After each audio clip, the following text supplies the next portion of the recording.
Seorang gadis bernama Alice lelah berjalan sepanjang hari tanpa melakukan apapun. Panas membuatnya mengantuk. Tiba-tiba dia melihat kelinci putih yang sedang terburu-buru di suatu tempat. Tampaknya aneh bagi gadis itu bahwa dia berbicara kepada dirinya sendiri dan terus melihat arlojinya.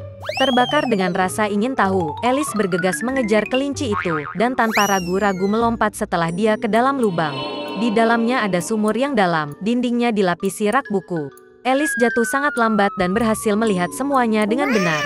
Begitu sampai di dasar sumur, gadis itu melihat meja kaca dengan 3 kaki. Di atasnya tergeletak kunci emas kecil dan semacam botol.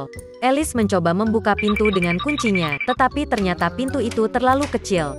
Melihat sekeliling, dia melihat sebuah pintu kecil. Untuk membukanya dan menemukan dirinya berada di taman yang megah, Alice harus minum dari botol dari meja. Setelah menyesap beberapa kali, dia mulai mengecil. Gadis itu menyusut begitu cepat sehingga dia tidak punya waktu untuk mengambil kunci dari meja. Kemudian dia melihat pai ajaib di lantai. Segera setelah Alice menggigit, dia mulai tumbuh dengan cepat ke atas. Gadis itu telah tumbuh begitu besar sehingga dia tidak bisa melewati pintu yang disayanginya lagi. Alice mulai menangis begitu banyak sehingga segera genangan air besar terbentuk di dekatnya. Pada saat itu dia melihat kelinci putih. Gadis itu memanggilnya, tetapi dia sedang terburu-buru, dan dengan ketakutan menjatuhkan sarung tangan dan kipasnya. Alice mengambilnya dan menyadari bagaimana dia mulai menyusut. Alasannya adalah penggemar sihir. Alice jatuh ke dalam genangan air matanya sendiri. Ketika dia terlempar ke darat, gadis itu kembali memperhatikan kelinci. Dia bingung Alice dengan pembantunya, dan memerintahkan untuk segera pulang untuk sarung tangan baru dan kipas angin. Gadis itu berlari untuk melaksanakan perintah itu. Di rumah kelinci, dia tidak bisa menahan rasa ingin tahunya, dan meminum cairan dari botol. Ini mengarah pada fakta bahwa Alice tumbuh menjadi sangat besar dan dengan cepat memenuhi seluruh rumah. Dia bisa menyusut hanya berkat pai. Setelah mendapatkan kembali dimensi sebelumnya, gadis itu lari. Segera dia melihat jamur besar di mana ulat biru besar sedang duduk. Alice mengeluh padanya tentang perubahan tinggi badannya yang konstan. Ulat itu menyarankan gadis itu untuk memakan sepotong jamur. Alice makan sedikit dan akhirnya kembali ke tinggi normalnya. Dan dia melanjutkan. Tiba-tiba Alice melihat sebuah rumah. Masuk ke dalam, gadis itu berada di dapur, di mana dia melihat Duchess dengan bayi menangis di pelukannya. Seekor kucing besar sedang duduk di lantai, tersenyum lebar. Duchess menjelaskan kepada Alice bahwa dia tersenyum karena itu adalah kucing Cheshire. Tiba-tiba kucing itu menghilang dan bayinya menangis. Duchess memberikan anak itu kepada Alice, dan dia sendiri pergi ke ratu.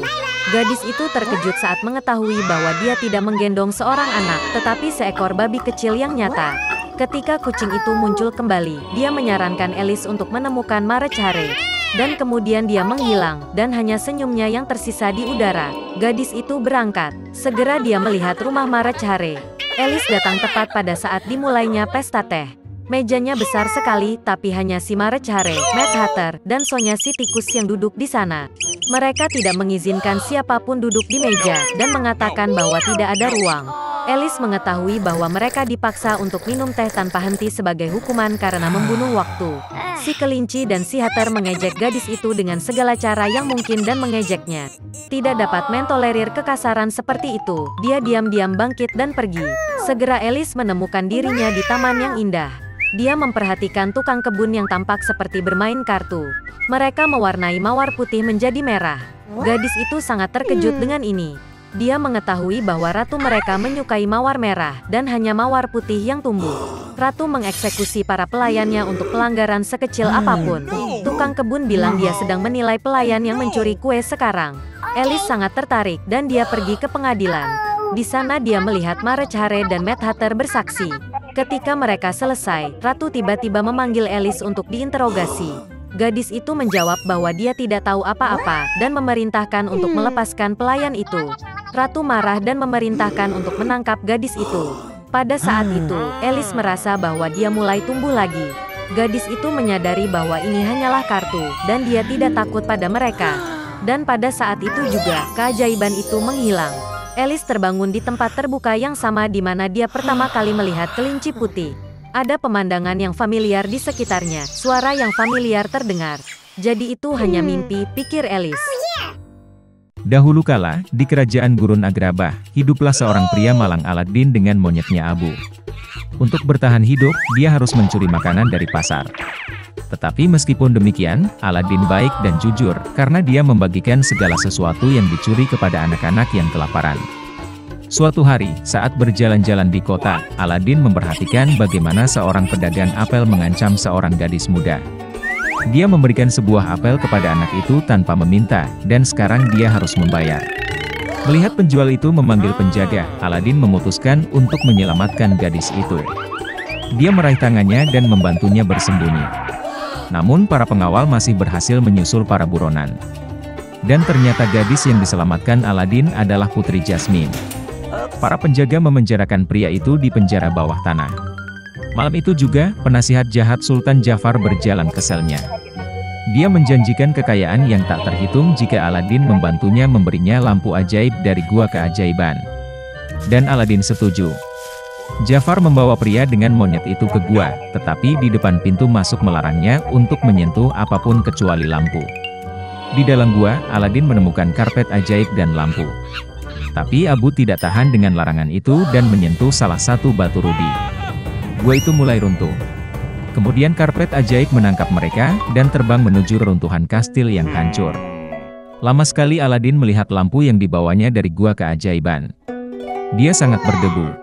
Ketika Aladin menyeka lampu dengan tangannya, geni meledak. Dia mengumumkan kepada Aladin bahwa dia telah berada di dalam pelita selama bertahun-tahun, dan untuk keselamatannya dia dapat memenuhi 3 permintaan apapun. Aladin berjanji hanya akan menggunakan 2 permintaan, dan yang ketiga akan membebaskan geni dari lampu selamanya. Melihat bintang-bintang, Aladin teringat pada sang putri. Dia jatuh cinta pada Jasmine, tetapi pencuri biasa tidak bisa membuat sang putri terkesan. Kemudian Aladin menghabiskan keinginan pertamanya untuk menjadi seorang pangeran.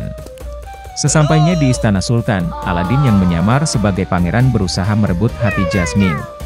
Tetapi sang putri bersikeras, karena dia telah lama jatuh cinta dengan orang biasa yang menyelamatkannya di pasar. Sementara itu, Jafar memperhatikan pangeran palsu di istana. Penasihat jahat itu menipu orang itu ke dalam menara, dan dengan ancaman mulai muncul di mana lampu ajaib itu berada. Tidak mendapat jawaban, Jafar mendorongnya dari menara tinggi ke laut. Tiba-tiba Abu terbang dengan lampu di permadani, dan Aladin berhasil menggosoknya. Kemudian jin muncul, dan menyelamatkan mereka, dengan demikian menggunakan permintaan kedua. Kembali ke istana, Aladin memberitahu Sultan bahwa Jafar adalah penyihir jahat yang akan mengkhianati kerajaan. Sultan menangkap penasihatnya, tetapi di malam hari sang dukun berhasil keluar dari penjara bawah tanah. Dia berjalan ke tempat tinggal Aladin dan mencuri lampu, menjadi pemilik baru geni. Jafar menghabiskan keinginan pertamanya untuk menjadi sultan. Dan dengan keinginan kedua, dia meminta kekuatan dari penyihir terkuat di dunia. Setelah menerima miliknya, Jafar secara ajaib memindahkan pria dengan monyet itu ke gurun es. Dan dia memutuskan untuk memaksa Putri Jasmine menikahi dirinya sendiri. Saat upacara pernikahan sedang berlangsung, karpet ajaib menemukan di mana Aladin dan Abu berada, dan kemudian mengembalikan mereka ke kastil. Melihat Jafar, Aladin mulai menggodanya, menyebutnya sebagai orang kedua yang berkuasa setelah jin. Kemudian Jafar yang marah menghabiskan keinginan terakhirnya untuk menjadi jin yang maha kuasa. Setelah berubah menjadi jin, tiba-tiba Jafar menjadi budak pelita itu sendiri. Melemah, dia berjanji akan balas dendam pada Aladin. Tapi sebelum dia bisa menyelesaikan kutukannya, lampu menariknya masuk. Jin membawa lampu Jafar ke gua keajaiban, dan kerajaan kembali tertib. Aladin memutuskan untuk menepati janjinya, jadi dia menghabiskan keinginan ketiganya untuk membebaskan geni dari lampu selamanya. Dan Sultan yang melihat bahwa Aladin dan Jasmine sedang jatuh cinta, mengizinkan mereka untuk menikah. Dan mereka hidup bahagia selamanya, dan kerajaan Agrabah hanya makmur selama bertahun-tahun.